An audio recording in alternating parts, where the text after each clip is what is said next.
میں نے لوگوں سے پوچھا لوگوں تم 11ویں شریف میں بریانی ہی کیوں بنواتے ہو؟ تم مرغ ذبح کر کے مرغے پر ہی نیاز کیوں لگواتے ہو؟ جب میں نے اتنا کہا تو لوگ کہنے لگے مولانا آپ کو پتہ نہیں غوث اعظم کو مرغہ بہت پسند تھا، غوث اعظم مرغ سے بہت پیار کرتے تھے، غوث اعظم مرغے کو پسند فرماتے تھے، بریانی کو پسند کرتے تھے، اس لیے ہم غوث اعظم کے نام پر مرغ ذبح کر کر فاتحہ کراتے ہیں۔ میں نے کہا نادان تجھے غوث اعظم کو مرغہ پسند تھا یہ تو یاد رہا، ارے تجھے یہ پتہ نہیں تھا عبد القادر جیلانی جس سے سب سے زیادہ پیار کرتے تھے وہ کوئی عبادت کوئی اور نہیں تھی بلکہ 5 وقت کی نماز تھی۔ سب سے زیادہ عبد القادر کو اگر تو راضی کرنا چاہتا ہے تو بریانی پکا نہ پکا عبد القادر تو اس سے ناراض نہیں ہوگے۔ غوث اعظم کے نام پر تو پتیلے اتروائے نہ اتروائے عبد القادر تو اس سے ناراض نہیں ہوں گے۔ غوث اعظم کے نام پر تو بکرا اور مرغا ذبح کروائے نہ کروائے غوث اعظم تو اس سے ناراض نہیں ہوں گے۔ سمر رضوی بابا کے دہل ڈنکے کی چوٹ پہ پوری دنیا تک قادری غلاموں تک پیغام پہنچانا چاہتا ہے لوگوں اگر تم نے نماز ایک وقت کی چھوڑ دی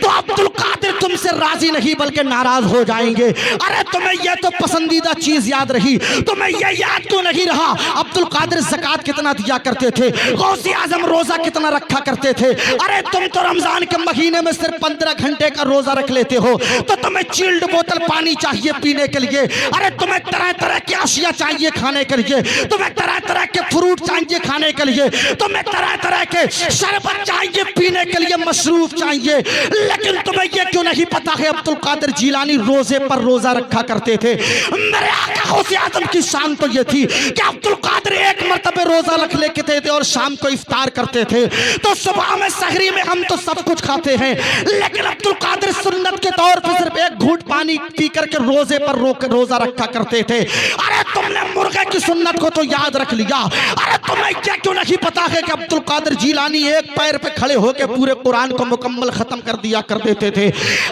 لوگوں اپنے آپ کو قادری کہلانے والوں میں تمہارے بزدان کو جوڑنا چاہتا ہوں، تم اپنے آپ کو قادری غلام تو کہتے ہو، تمہیں یہ پتا کیوں نہیں ہے عبد القادر غریبوں کی مدد کتنا کیا کرتے تھے، غوث اعظم غربت کو کتنا پسند فرمایا کرتے تھے۔ آپ 11ویں کے مہینے میں اپنے گھر پہ لنگر کراؤ نہ کراؤ، اپنے گھر پہ پتیلے اترواؤ نہ اترواؤ، اپنے گھر پہ مرغ ذبح کرو نہ کرو، لیکن یاد رکھیے گا اگر عبد القادر کو تم راضی رکھنا چاہتے ہو تو اگر نماز کا وقت ہے تو وقت پر نماز ادا کرتے رہو، اگر اللہ نے تمہیں مالک نصاب بتایا ہے تو وقت پر زکوٰۃ دیتے رہو، اگر تمہیں اتنی دولت سے نوازا ہے پروردگار عالم نے تو تمہارے اوپر حج فرض ہے، تم ایک مرتبہ زندگی میں حج ضرور کر لو، اگر تمہارے پاس میں پیسہ ہے، تمہارے پاس میں کھانے پینے کے لیے سامان ہے تو تمہاری بغل میں جو رکشہ چلانے والا غریب رہ رہا ہے اپنے بچوں کو بعد میں کھلاؤ، پہلے اپنے پڑوس میں رکھنے والے غریب بچوں سے پوچھ لو کہ تم نے کھانا کھایا ہے کہ نہیں کھایا ہے۔